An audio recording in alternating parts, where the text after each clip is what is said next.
It is October 1922, and archaeologists have just uncovered the intact tomb of the boy King Tutankhamun. Among his belongings, they found a small box filled with treasures and trinkets. As they open it up, they find everything from weapons and jewelry to pieces of art and even chariots. But one item stands out among the rest, a strange clay tablet covered in indecipherable markings. What could this strange artifact be, and how does it relate to the treasures around it? That's what we'll investigate today. Welcome to Tutankhamun and the Lost Treasure, Part 1, where we bring history to life. But before we start our adventure, don't forget to subscribe so you never miss an exciting episode.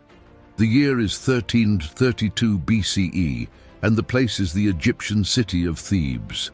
You are an ordinary citizen going about your daily business when suddenly the unthinkable happens. Your pharaoh has died, and now the entire empire is thrown into chaos.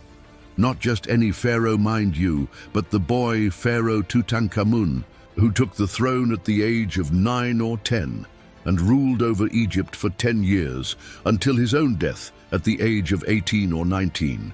But fear not, citizens of Thebes, for there is a plan in place to ensure the continuity of the royal bloodline. According to tradition, the pharaoh's wife, Tutankhamun, will wed her half-brother Smenkhare, and their union will produce a new pharaoh to rule in the stead of Tutankhamun. And so it is done. The wedding ceremony takes place, and soon enough Tutankhamun gives birth to a baby boy, who will later be known as Tutankhamun II. Life in Thebes goes back to normal. However, unbeknownst to all of the Egyptians, something strange is happening in the Valley of the Kings. A secret plot is being hatched by a group of rogue priests who believe that the traditional way of selecting a new pharaoh is wrong. They want to put someone else on the throne instead. And if that person can't be Tutankhamun II, then it should be I, the former vizier of the empire, who is also married to the dead pharaoh's sister. After much scheming and maneuvering, they succeed in their goal. Tutankhamun II is made pharaoh, but he rules only for 2 years before he is replaced by I. And while everyone is celebrating the enthronement of the new pharaoh, nobody dares to ask why the previous one was deposed and what happened to him. Nobody except you. Yes, you were that ordinary citizen of Thebes who witnessed everything that transpired in the city, including the fall of Tutankhamun II and the rise of AI. You kept all these events secret until now, because after all these years, you finally feel comfortable coming forward with your story. So let's listen to you, oh, esteemed historian. You see, when Tutankhamun died, his body was embalmed and prepared for burial, according to the customs of the time. Then it was placed in a stone coffin or sarcophagus and taken to the Valley of the Kings, a vast necropolis that had been used by the Egyptian nobility since the 18th century BCE. There, deep in the darkness of the mountain, hidden from the eyes of men, lay the final resting place of the boy pharaoh. But wait, esteemed historian, don't tell me that's it. There must be more to the story. Well, you're right. There is more. After Tutankhamun's burial, the priests who had plotted against him did something unthinkable. They stole his treasure.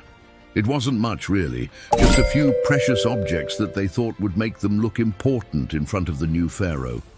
They hid them somewhere in the valley, thinking that nobody would ever find them, but they were wrong. Someone did find them, a secret agent sent by King AI to recover the stolen goods. He was successful too, managing to retrieve everything except for one item, a small clay tablet covered in cryptic symbols that nobody could decipher. It didn't look like any other artifact found in the tomb, so it must have been very important to the priests. What could this mysterious object be, and where did it come from? These questions have plagued archaeologists ever since they discovered the tomb of Tutankhamun in 1922. For starters, it doesn't look like any other artifact found in the tomb.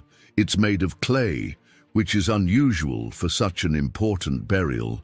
Most of the objects found in the tomb were made of gold, silver, or precious stones. Secondly, it has some sort of writing on it, but we can't read it. This could be because the writing system has been lost or corrupted over time, or because it's not actually writing at all, but some kind of cipher or code that only the priests understood.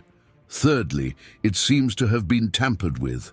There are signs of damage and repair on it, as if someone tried to break it or hide it somehow.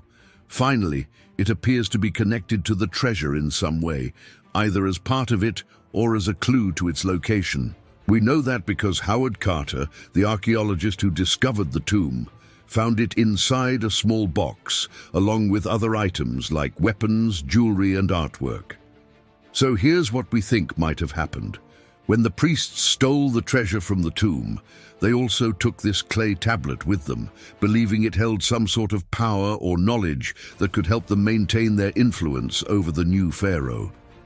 They hid it with the treasure, either by burying it nearby or concealing it in some secret compartment. Later, when the secret agent came to retrieve the treasure, he found the tablet but couldn't figure out its purpose or meaning.